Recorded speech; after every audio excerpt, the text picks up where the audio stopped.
I had always wanted to find a nutritionist who was a type 1 diabetic. And I can't remember the podcast, but I just happened to find a podcast that you were a guest on. And the fact that you were type 1 diabetic was exactly what I'd been looking for. So that was the selling point for me. Dealing with, up to that point, I knew I needed to make massive changes in my life because I had spent my whole life controlling my diabetes, but to the detriment of my health. So I was going through this complete shift in what I thought I knew about health. And I knew that what I was doing wasn't right because I was having insulin. My insulin sensitivity wasn't good. I was having high blood sugars, gaining weight, like all of these things that, according to what I thought I knew, shouldn't have been happening. But I was basically doing not keto, but a high fat, low carb lifestyle since I was 11 years old. So when I came into contact with you through a podcast, I still didn't know anything, but I knew that something was wrong. And I wasn't going to spend my time and my money on somebody who wasn't a type 1 diabetic because there was always a missing piece. I see functional doctors and there's always this missing piece for them. And they always say that I'm the most confusing patient they have because they don't understand the diabetes. So that was the selling point. That And makes just sense. knowing that if there's somebody who has, I'll say, given your life to this,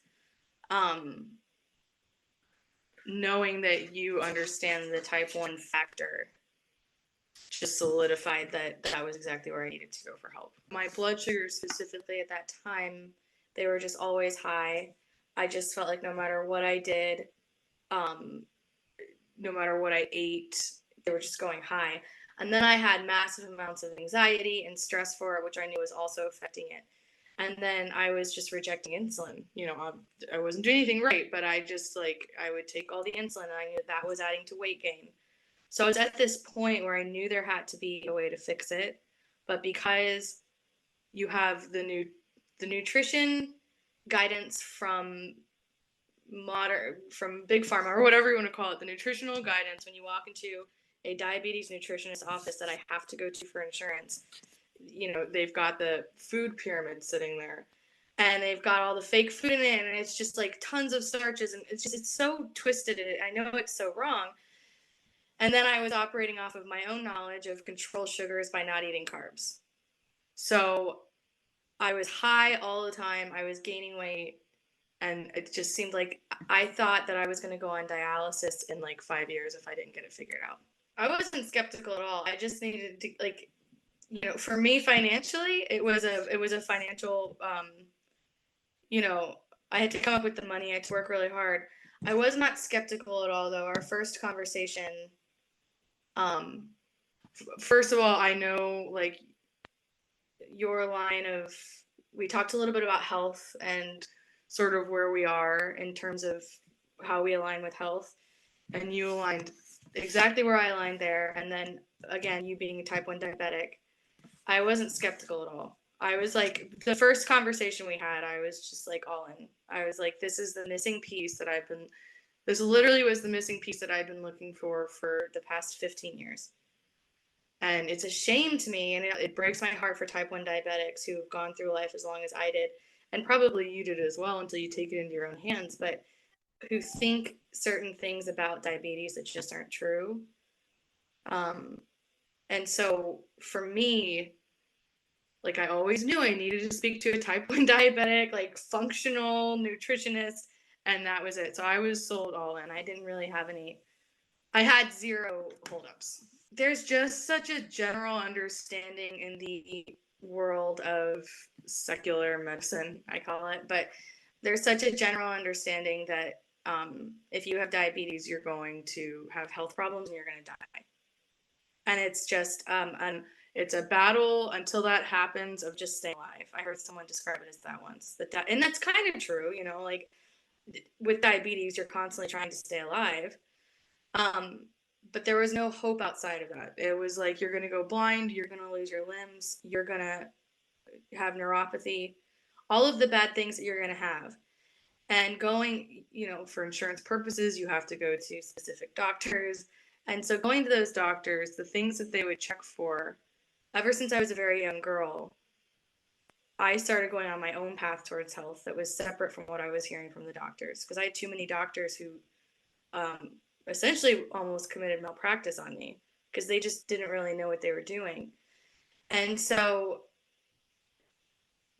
to go through life being told those things, and then the health factor is so important, what you put into your body, which I've always known.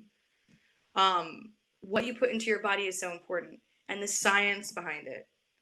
And obviously not everyone can read an HTMA test result, but like the science behind just fruits and potatoes, those were the two things that you threw at me on our first meeting that I was like, oh, I had to shift. I called my friend after our first meeting and I was like, I'm started eating fruit and potatoes.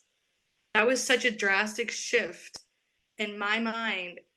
And so I guess, compared to you with other doctors, it's just like food is healing. I've always known that. But then let's look scientifically at the specific kind of foods that can help. And I don't know if I told you this, but my doctor, my endo, she's still working under the assumption that I still supplement. And she went through my blood results and they all look great. And she said, keep supplementing. And I didn't tell her because I don't care to tell her. And I said, okay. But yeah, that's the difference. On the day-to-day, whenever I am getting the meals in, focusing on the different nutrients, my blood sugar, like the fact that through eating specific foods that I thought I would never eat again, it quite literally, because it's called balanced blood sugar map, but like it balanced the blood sugar. My insulin sensitivity started kicking back in within like a week or 2 weeks. It happened so fast. And so it's just like this absolute stability. I always say diabetes is harder for girls because I have male friends who are diabetic and I'm like, you don't go through hormonal issues. But besides all of that, the fact that I can eat a meal now that is going to be higher in carbs than anything that I thought I would ever be eating again, doing it properly. And then, like, I had pasta the other night and my blood sugar was at like 160.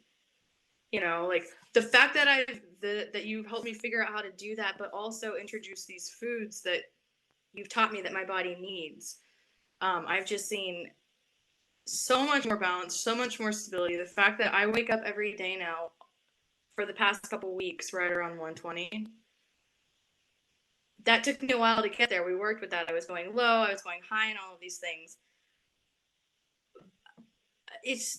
I just feel so much more stable, and I feel like I don't have to worry about going on dialysis anymore. It's an awesome feeling. It's a weight that's been lifted, and I think that this was the last in my personal health journey of the past 4 years at this point. I knew that the last piece was diabetes, and I just didn't realize that like I could have been doing this since I was 11 years old. I could have been doing this all along, or at least since I was like 16 and I started actually researching health and like, ancestral eating is what I like to do and things like that. But it's so easy. It's amazing how our bodies work and how simple it is to be a functioning and healthy diabetic. It's almost so simple. Adding potatoes was a huge thing because I've always loved potatoes and I've always denied myself them. Finding out, I don't know how. I mean, I do know how. I don't know how. I didn't know the importance of potassium. Of all of the research that I've done, deep research that I enjoy going into, I somehow missed the potassium piece. That was huge. And I'm embarrassed that I didn't know that too. But I'm glad I know it now. That and then adding the meals, because the fact that eating more times during the day is good for your blood sugar as opposed to not eating, that was such a shift in what I thought I knew. So those would be the two things, would be adding carbs, specifically potatoes, and then eating more throughout the day. And of course, I know you don't just help type 1 diabetics, and like my friends who aren't type 1 diabetics talking about the different, like, you know, intermittent fasting or water fasting for 3 days. And I know these are all kind of fads, and sure, do it once, see what happens. But just that simple scientific fact, like, this is something I love. When I started seeing you, I personally love, I'm always looking for information and like truth and things like that. So when you told me to start eating potatoes, if I was not searching for the answers, I would have told you that was ridiculous, and I would have just. But scientifically it makes sense. And so then with the liver secreting sugars, that makes sense to anybody. It's just so simple. And so I tell that to people a lot. Like, this is the reason why I wouldn't do it. This is what's happening to your body. You don't have to be a diabetic to experience spikes. It's just, maybe you don't realize it, but it's just little bits of information for some reason I didn't come across in all my years. And they're just so simple and obvious. Well, I will say that I have lots of friends in my life who have noticed just the differences. So, like, I will say that I'm like a walking ad for you at this point, because all of my friends who know that I've been seeing you or talking to you, they can see the difference in everything. Mental clarity, mood. I'm active now. They can tell, my friends who are closest to me can tell that I have released a lot of stress in my life.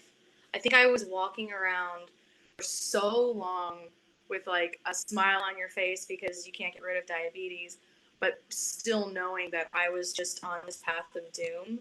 And not that I would say it to people, but my friends who know me the most have noticed that there's like this an obvious weight off of my shoulders, which is so beautiful.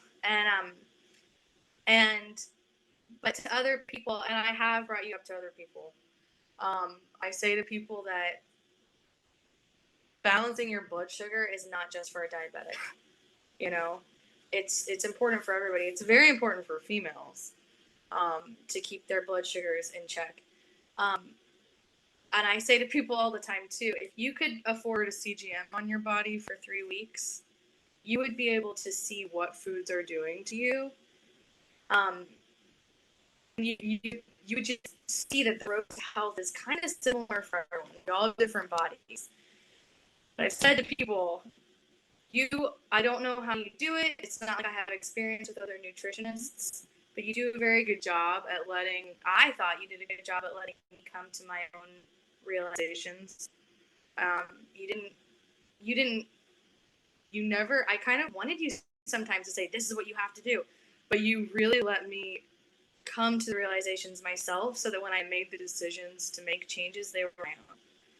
And I think that really speaks to you. And so I have these are my little plugs that I've given to people already about you.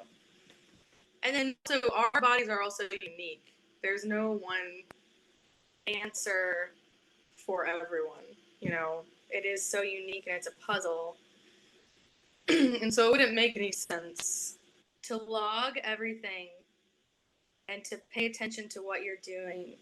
It's just so obvious that you will come to answers eventually. The cogs were turning, you know, like I was becoming a machine that was well ordered. And then when I made those changes on my own with your help, it's like a success, you know. I needed to come to the decisions on my own. I needed to figure things out on my own. But where I was in life, I could not have done it without your help. I was at a point where I needed your help. I'd say that, stability is the one primary word that I would use at this point now. Like, stability is everything. Stability is what I feel. When we first started, I was like, okay, I'm going to do this. And when our sessions end, I will have enough information to continue on in life. But I was a little bit scared that I wouldn't be at that point. But I am at that point. I know exactly what I need to do. In the type 1 diabetes community or world, this is like the most pivotally important service that you could be offering.